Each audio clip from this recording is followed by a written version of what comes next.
Pointe is a beautiful form of ballet. However, the dancer can deal with pain and ugly feet for most of her life.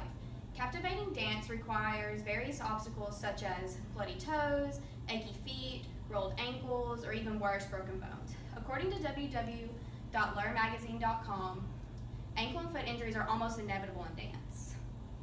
I have been a dancer since I was 4 years old, and I've specifically been doing pointe since I was 12 years old.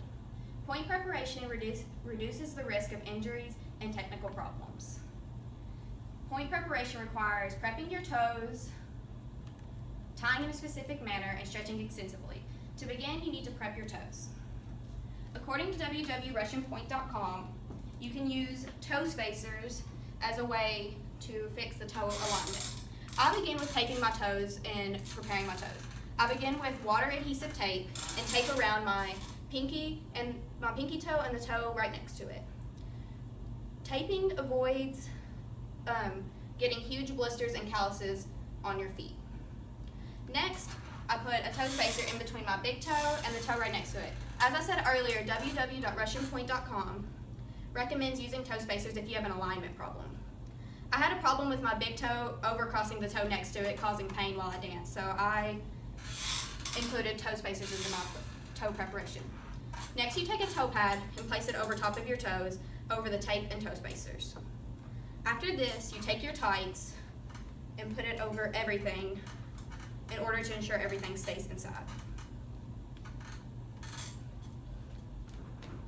In addition to preparing your toes, tying your shoes in a specific manner is essential in pointe preparation.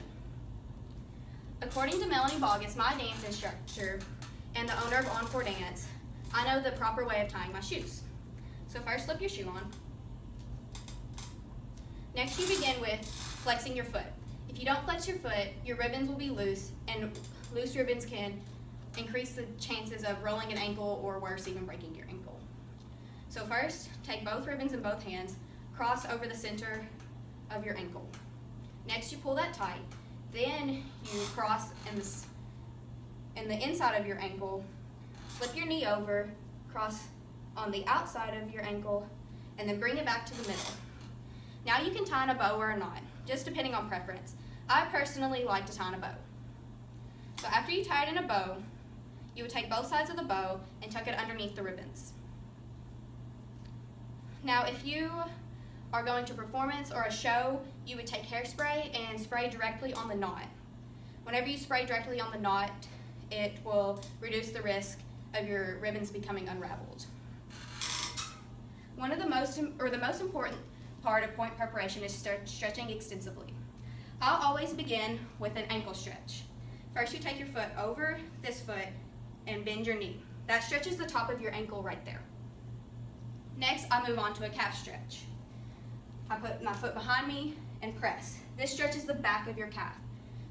If you don't stretch your calf, you can get muscle strains, and if you don't stretch your ankle, you can roll your ankle more easily.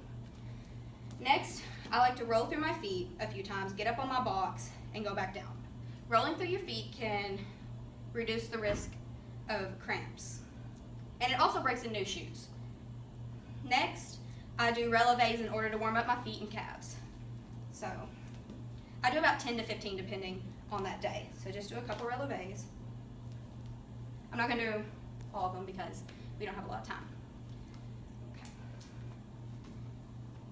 So, today I've demonstrated how to prepare your pointe shoes in a proper way.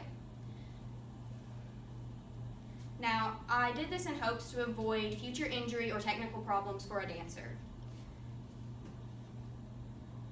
So my question for you today is, would you rather sit for a few seconds or a few minutes and just prep your shoes, or would you rather sit in a cast for 2 months and watch your fellow dancers dance? So remember, proper pointe preparation includes prepping your toes, tying in a specific manner, and stretching extensively.